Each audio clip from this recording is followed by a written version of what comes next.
নাম ডক্টর সায়ন্তন চক্রবর্তী। আমি শান্তিনিকেতন মেডিকেল কলেজে অর্থোপেডিক সার্জন অর্থাৎ হাড়ের বিশেষজ্ঞ। শান্তিনিকেতন মেডিকেল কলেজে আউটডোর এবং ইনডোর পরিষেবা আছে। এখানে ইনডোরে হাড়ের যাবতীয় অপারেশনের সুব্যবস্থা আছে, যেমন কি ফ্র্যাকচারের অপারেশন, আর্থ্রোস্কোপি এবং জয়েন্ট পাল্টানোর অপারেশন বা আর্থ্রোপ্লাস্টি যেটা বলে।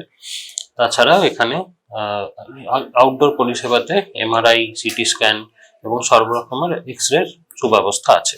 তার সাথে সাথে এখানে ইএমজি, এনসিভি পরীক্ষারও ব্যবস্থা আছে।